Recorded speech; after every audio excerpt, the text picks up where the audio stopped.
Halo semuanya, kembali lagi bersama saya di video kali ini. Dan di video kali ini kita akan bahas tentang weekly one shot, karena udah lama nggak upload video tentang weekly one shot. Weekly one shot saya yang terakhir adalah tentang Euro USD, di mana saya dapat sekitar 3R di sana. Dan untuk weekly one shot kali ini saya bahas tentang balik lagi ke gold, dan di sini saya dapat 2.1R. Dan ini adalah weekly one shot kelanjutan dari weekly one shotnya terakhir gold, yang dimana weekly one shot terakhir itu kan di gold saya dapat 400 pip.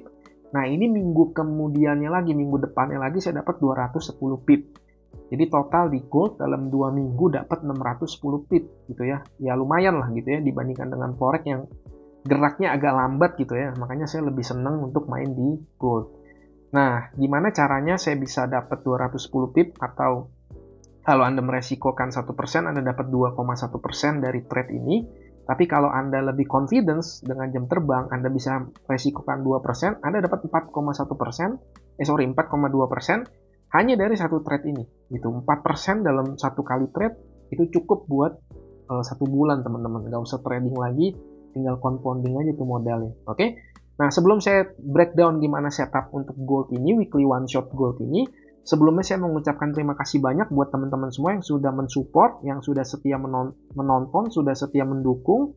Saya nggak nyangka bahwa channel saya bisa berkembang, bertumbuh secepat ini, dan ini semua nggak akan terjadi kalau bukan karena dukungan dari teman-teman semua. Karena itu dari kedalaman hati saya yang paling dalam, saya betul-betul mengucapkan terima kasih banyak buat support dukungannya. Saya doakan semua buat para subscriber gitu ya, biar kalian betul-betul diberi kelimpahan gitu ya, diberi menjadi trader mandiri yang betul-betul bisa profitable, yang bisa konsisten, yang betul-betul bisa berjaya di dalam trading forex kalian gitu ya. Semoga channel saya bisa terus membantu teman-teman bertumbuh di dalam tradingnya, membantu teman-teman di dalam membangun karir sebagai seorang trader gitu. Saya akan bantu semaksimal mungkin sebagai tanda terima kasih saya buat para subscriber atas semua dukungan kalian. Jadi sekali lagi, teman-teman semua, terima kasih banyak buat dukungannya, terima kasih banyak buat semua doanya, dan ya terima kasih buat semuanya. Dan minggu lalu, hari Minggu kemarin saya dapat email dari YouTube kalau saya diterima sebagai YouTube Partner Program gitu. Saya juga kaget kenapa Toto bisa dapat email itu.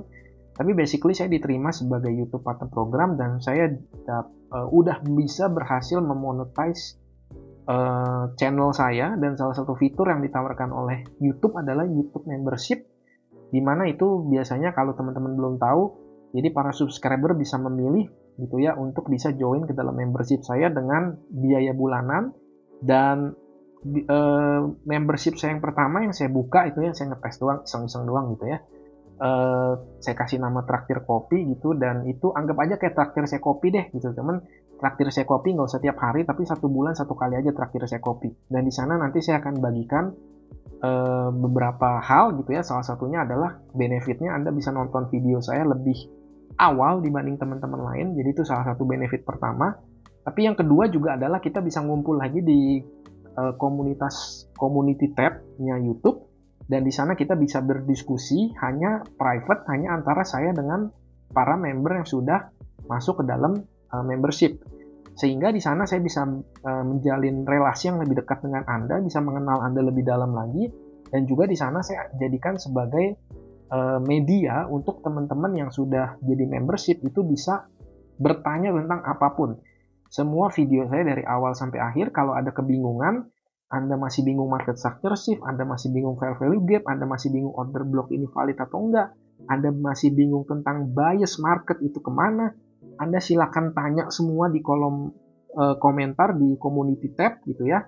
Dan nanti saya akan baca, saya akan review semua itu, dan nanti saya akan bikin satu video khusus untuk FAQ menjawab semua pertanyaan teman-teman para member yang sudah masuk ke dalam membership program. Dan saya akan bikin video FAQ khusus buat teman-teman. Ini juga sebenarnya adalah salah satu cara yang saya pakai untuk menseleksi teman-teman yang ada di member Telegram gitu. Karena banyak juga feedback yang masuk ke saya yang bilang bahwa mereka risih dengan beberapa orang yang suka pamer screenshot trading view. Mereka sebagai pemula, mereka minder karena isi grupnya itu orang-orang jago. Jadi anggap aja bahwa YouTube membership ini, traktir saya kopi ini sebagai salah satu bentuk seleksi antara betul-betul orang-orang yang mau belajar dengan para oknum yang punya motivasi lain. Nah, buat teman-teman yang sudah join ke dalam membership saya, tadi saya lihat sudah ada beberapa, terima kasih sudah percaya, dan komitmen saya adalah saya akan membantu sebisa mungkin semua para subscriber saya yang sudah jadi membership.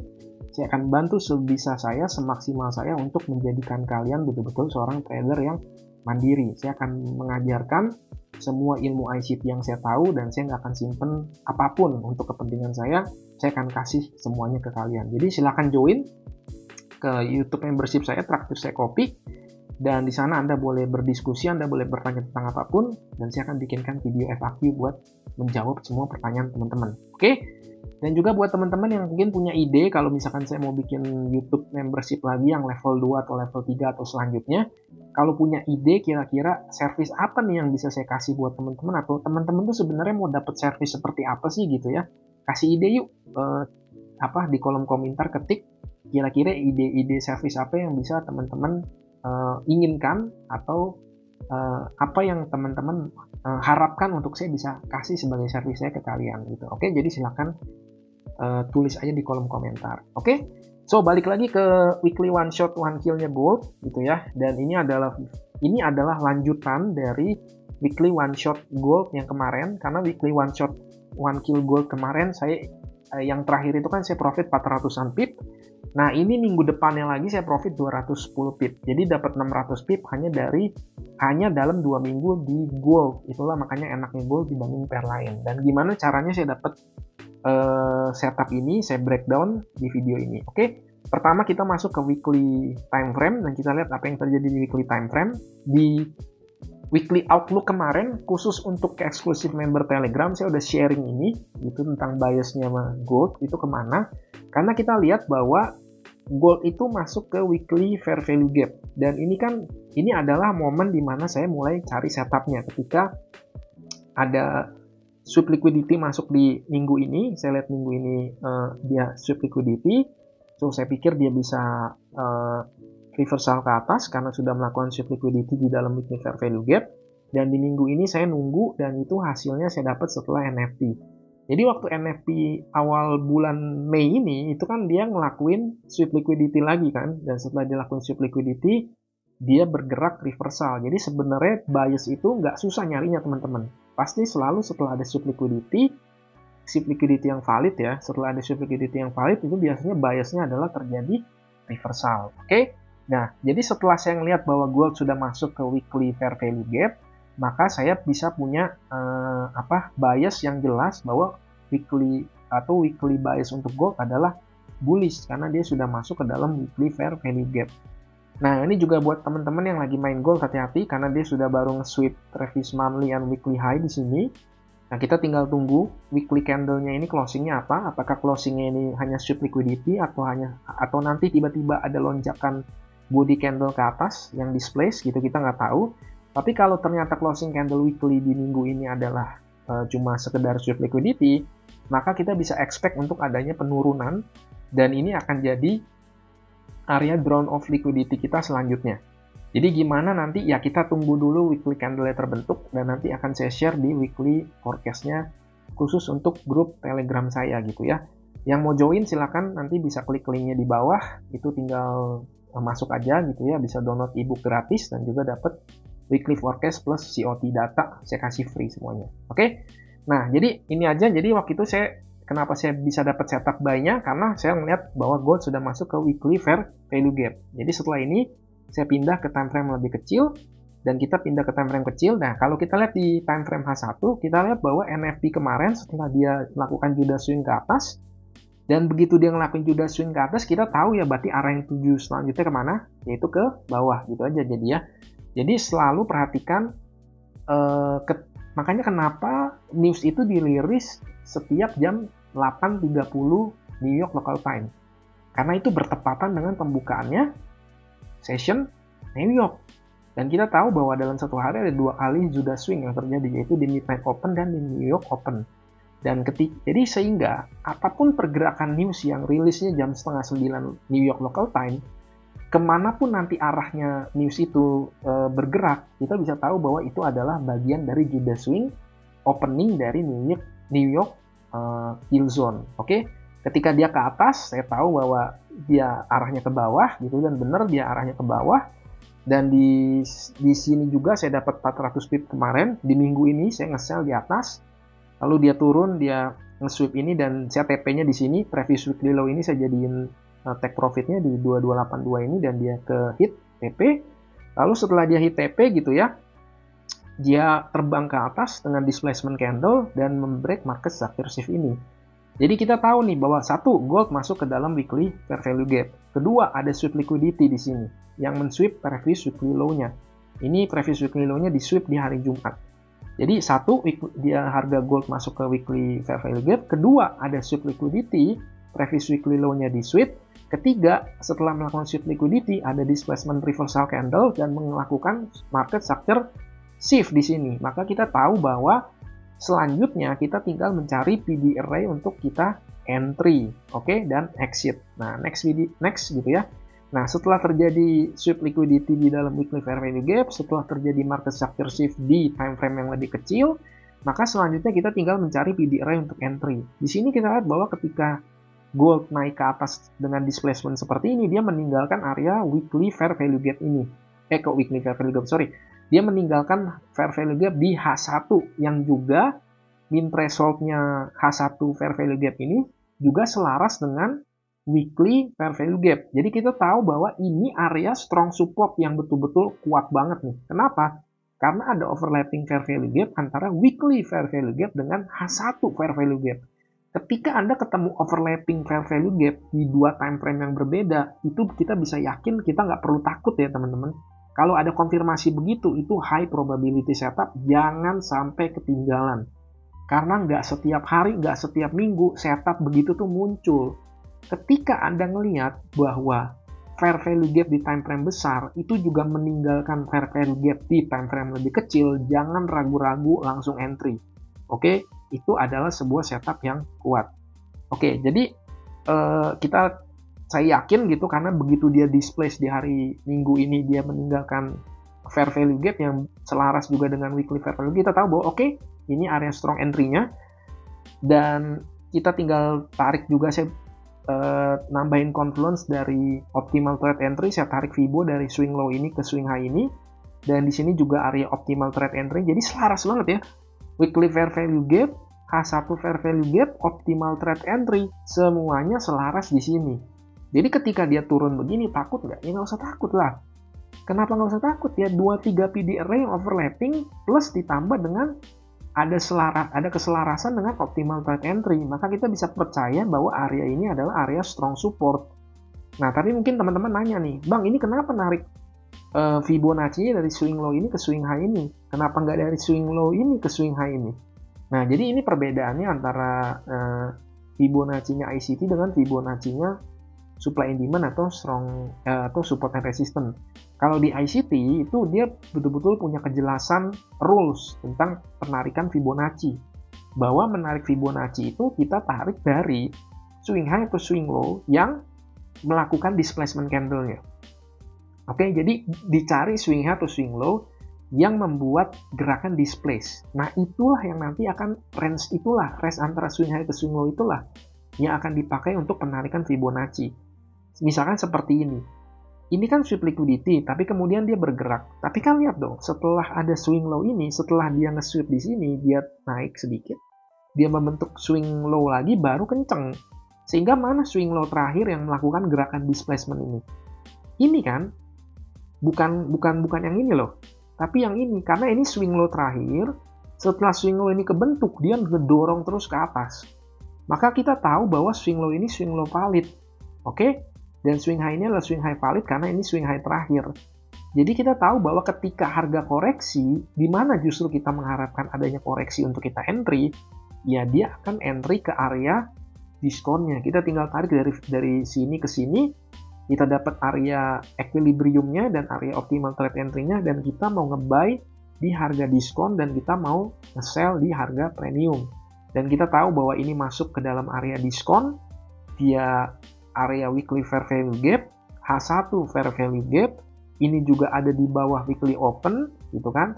Di hari ini juga ketika dia entry dia ada di bawah midnight open, betul. Ini kan candle pembukaan di hari Rabu dan dia turun ke bawah, dia ada di area di bawah, di diskon di area bawah midnight open. Jadi semuanya confluence. Ketika semuanya confluence begini, udah nggak usah takut teman-teman, nggak usah ragu, nggak usah takut, karena setup secantik ini, wah ini sebulan sekali ya, kali bisa jadi sekali loh muncul setup secantik ini. Itu juga yang buat saya nggak trading tiap hari gitu kan. Saya nggak trading tiap hari, saya trading kadang seminggu juga sekali enggak gitu ya. Jadi saya betul-betul hanya mencari setup yang betul-betul valid, cantik, penuh dengan confluence, penuh dengan overlapping fair value gap, overlapping PD array, baru saya berani entry. Dan juga setelah kita ketemu entry-nya, lalu selanjutnya kita cari exit-nya. Exit-nya di mana ya, gampang. Kalau kita entry-nya di fair value gap, which is internal liquidity, maka kita bisa exit di external liquidity gitu ya. Ada beberapa untuk cari exit gitu ya. Dan di sini misalkan, di sini saya kebetulan exit-nya di Monday's high-nya. External liquidity-nya saya pakai di Monday's high-nya. Kenapa? Ya diukur aja risk reward-nya udah 2% gitu. Mau ngapain lagi gitu ya. Saya sih nggak maruk-maruk amat gitu. Karena ya buat apa gitu, 2% pun juga cukup gitu kan. Karena ada pair-pair lain juga yang saya dapat di bulan ini gitu. Jadi ya 200 pips cukup lah gitu kan. Apalagi untuk target di Traders Family kan memang cuma 200 pips bulan. Jadi satu setup ini sebenarnya udah lebih dari cukup kan. Nah, tapi ada beberapa lagi cara kalau teman-teman misalkan mau lebih dapat rewardnya lebih besar, itu ada beberapa cara lagi. Salah satunya kita bisa pakai standar deviasi untuk mengukur dealing range yang terjadi di sini. Nah, dealing range ini kalau kita tarik nih, kenapa ini disebut dealing range? Karena ini sudah melakukan sweep liquidity ke atas dan juga sweep liquidity ke bawah. Ketika dia sudah melakukan sweep liquidity ke atas dan ke bawah, dia sudah nge-sweep buy stop di sini, dia sudah nge-sweep sell stop di sini, oke, maka ini yang disebut sebagai dealing range. Balance price range itu juga bisa. Kenapa? Artinya range ini nih udah balance, udah liquidity-nya udah diambil semua, imbalance-nya juga udah nggak ada. Nah, ketika Anda ngelihat sebuah balance price range sudah terjadi seperti ini, sudah ada sweep liquidity ke atas, sweep liquidity ke bawah, maka kita bisa tahu dengan yakin algoritma selanjutnya akan melakukan ekspansi untuk mencari liquidity lagi. Nah, makanya kita tahu bahwa kalau nih, saya paling senang nih kalau udah ngeliat begini. Kenapa? Kita bisa yakin predik bahwa setelah ada kayak begini nih, buy stop diambil, sell stop diambil, pasti besok-besokannya akan terjadi big movement, baik itu ke atas atau ke bawah. Dalam konteks ini ya ke atas gitu, karena kita tahu biasnya bullish karena dia ada di dalam weekly fair value gap. Nangkep ya? Jadi setiap kali Anda ngelihat sebuah dealing range terjadi, kita bisa yakin bahwa algoritma akan bekerja untuk melakukan ekspansi. Nah, ekspansinya saya hanya pilih di sini, di external liquidity-nya di Monday's high ini, karena ya cukup lah gitu ya, dapat 2,1% gitu kan. Tapi kalau misalnya Anda mau dapat risk and reward yang lebih besar, Anda bisa tarik Fibonacci dari sini ke sini. Anda bisa dapat di sini area -1 atau -1,5, which is sebenarnya ICT sendiri itu mengatakan bahwa -1 adalah take profit yang ideal kalau misalnya teman-teman mau gitu ya. So, tapi kalau kita lihat di antara -1 dan -1,5 ini konsekuensi encroachment-nya di sini. Oke, jadi ini kalau -1,5 dan -1, ini konsekuensi encroachment-nya. Dan Anda lihat dong, betapa presisinya dia. Wick-nya memang ke atas, betul? Wick-nya ke atas, di sini wick-nya ke atas. Tapi perhatikan dong closing body-nya. Closing body-nya even nggak melebihi konsekuen encroachment dari standar deviasi 1 dan standar deviasi 1,5. Sehingga Anda tahu bahwa inilah algoritma. Kalau market digerakkan oleh algoritma dan kita bisa mengetahui cara algoritma bekerja, maka kita juga bisa memproyeksi di mana high dan low market akan terjadi di minggu selanjutnya. Oke? Itu kapan-kapan lah gitu ya, menggunakan standar deviasi. So, kalau teman-teman ketemu momen begini nih, ada kejadian begini, Anda bisa exit sebenarnya di -1 standar deviasi. Tapi which is saya di sini aja udah bersyukur berapapun indikasi market. Makanya kemarin ada yang bilang, "Bang, kok lu nggak konsisten banget sih? Kadang TP-nya gede, kadang TP-nya kecil. Ya saya, apapun yang dikasih market, ya saya bersyukur aja teman-teman gitu. Karena saya bukan market maker. Kalau market kasih saya 400 pip, ya udah saya terima. Market kasih saya 200 pip, ya juga terima kasih.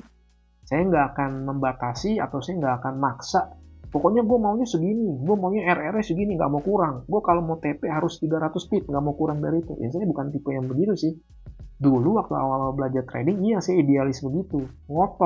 Maunya ngotot gitu, maunya keren gitu. Biar tiap kali TP RR-nya bagus, tiap kali TP RR-nya tipsnya gede gitu. Tapi ya makin dewasa, makin bertumbuh, makin sering dihajar market, ya bersyukur aja lah berapapun yang market terima, ya saya terima kasih. Itu juga udah berkat kan gitu. Jadi ya terserah, kalau misalnya teman-teman mau exit di sini boleh, mau exit di sini boleh gitu, tapi saya di sini juga udah puas karena ketika saya hitung risk and rewardnya udah dapat 2%. Jadi itu aja simple setupnya, selalu itu aja, dan itu aja gitu ya.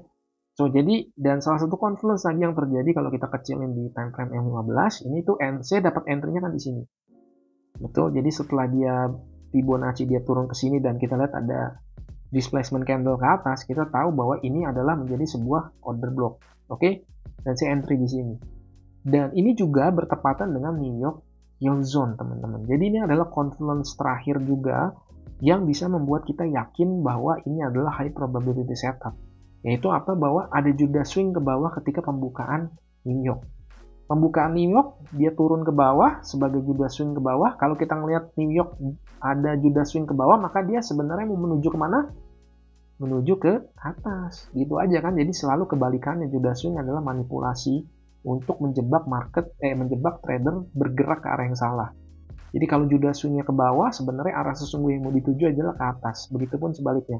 Ketika Judas swing-nya ke atas, maka sebenarnya arah yang mau dituju sesungguhnya adalah ke bawah gitu. Dan ketika kita ngeliat Judas swing ke bawah seperti ini di dalam New York Yield Zone, kita tahu bahwa market mau bergerak ke atas, gitu kan?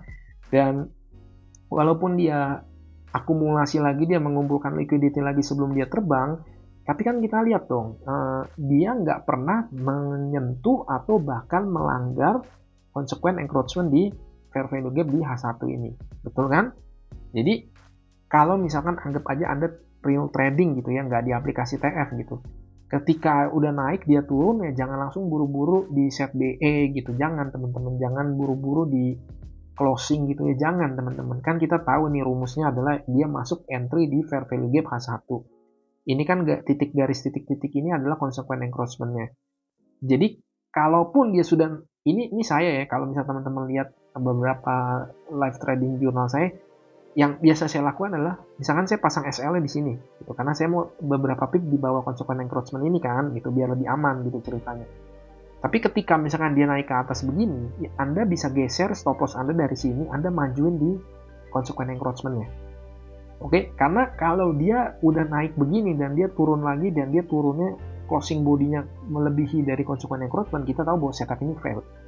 Oke, tapi kalaupun dia naik turun begini, tapi nggak pernah ada sama sekali candle, body candle bahkan yang closing di bawah fair value gap ini, bahkan ini pun closingnya pun di fair value gap ini gitu, hanya betul-betul masuk sedikit dan dia betul-betul merespek fair value gap ini, maka ketika ini terjadi kita bisa yakin bahwa market itu masih mempunyai keinginan untuk naik ke atas. Dia hanya sedang melakukan liquidity engineering aja, mengumpulkan liquidity dulu sebelum dia bergerak ke arah yang sesungguhnya. Jadi itu simple setupnya yang selalu saya ulang-ulang, dan setup saya yang saya pakai ini transparan, saya kasih ke teman-teman semua, nggak ada yang saya tutup-tutupin, nggak ada yang saya rahasiakan, semuanya saya kasih. Teman-teman tinggal pelajari, tinggal backtest sendiri gitu, karena banyak bang, kripto berhasil nggak? Silahkan backtest sendiri teman-teman, karena saya nggak trading di kripto, gimana saya mau jawab gitu. Kalau Anda mau tahu apakah berhasil atau enggak, cara satu-satunya adalah Anda harus backtest sendiri gitu, dengan trading rule yang sudah saya berikan ini gitu. Dan trading rule-nya kan simple ya, jadi selalu tunggu terjadi sub liquidity. Dan Anda bisa print ini, Anda bisa laminating, Anda bisa tempel ini di meja trading Anda atau di komputer Anda, biar tiap kali Anda mau entry itu nggak kebawa emosi, nggak kebawa FOMO, tapi Anda lihat nih trading rules yang harus terjadi untuk saya bisa mau masuk ke market. Yang pertama, kita menunggu terjadinya sweep liquidity. yang which is tadi sudah terjadi di hari Jumat, dia men-sweep previous weekly low-nya. Kita tunggu terjadi market structure shift yang which is sudah terjadi di time frame H1-nya. Setelah dia melakukan sweep liquidity previous weekly low, dia lari ke atas dengan displacement candle, melakukan market structure shift. Kita cari overlapping PD array, which is di setup ini pun ada, yaitu apa? Weekly fair value gap overlapping dengan H1 fair value gap, juga selaras dengan optimal trade entry, premium, and discount. Kita mau nge-buy sehingga kita mau harga turun ke area diskon. Yang which is itu ketika harga turun, dia ada di bawah weekly open. Yang kedua, dia juga ada di bawah midnight open. Jadi semuanya selaras gitu. Dan kelima, entry-nya saat kill zone. Ini betul-betul pas pembukaan New York kill zone, dia turun ke bawah, ngejemput, dan dia terbang. Internal to eksternal. Eksternalnya terserah, karena kalau sudah profit ya suka-suka Anda lah mau keluar di mana. Anda mau pakai standar deviasi boleh, Anda mau exit di area yang paling realistis seperti saya juga boleh. Selama RR-nya masih sehat, Anda masih suka dengan RR-nya, silakan gitu.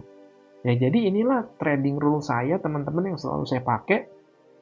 Dan Anda bisa pelajari ini, Anda bisa ikuti ini, lalu Anda bisa backtest. Sudah ada beberapa teman-teman yang backtest, saya dikasih beberapa teman-teman di Instagram nge-DM saya ngasih lihat hasil backtestnya dan saya cukup seneng karena beberapa bilang, gila ini bang, ini bagus banget hasil backtestnya. Ya memang iya, memang gitu, karena saya sendiri juga udah nge-backtest ini seperti saya bilang, sih udah ratusan gold itu saya punya screenshot backtest data tuh sampai ratusan teman-teman, ya seperti yang saya bilang gitu. Dan memang saya sendiri udah ngerasain bahwa setup ini adalah setup yang valid, yang memang punya win rate tinggi dan risk and reward yang bagus. Kelemahan dari setup ini adalah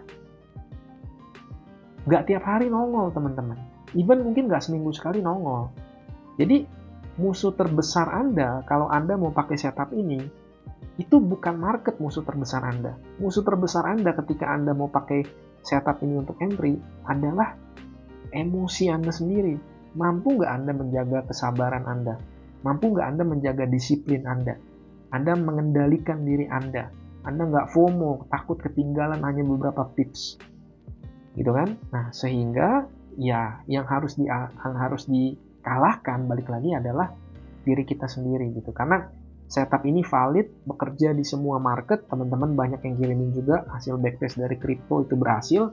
Yang walaupun saya sendiri nggak trade sama sekali, nggak pernah trade di kripto, tapi buat mereka yang sudah backtest, mereka bilang itu berhasil.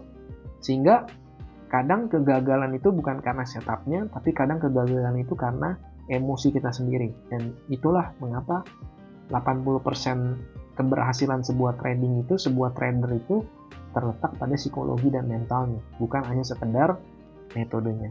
Ya, jadi gitu aja teman-teman. Weekly one shot one kill untuk gold menghasilkan 2,1 R ini simple banget.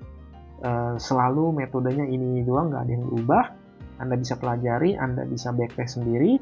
Dan buat Anda teman-teman yang sangat serius mau bertumbuh, mau jadi trader mandiri, mau belajar lebih banyak lagi, silakan Anda join Traktir Saya Kopi. 1 bulan 1 kali aja Traktir Saya Kopi, dan saya akan kasih the best yang saya bisa untuk kalian.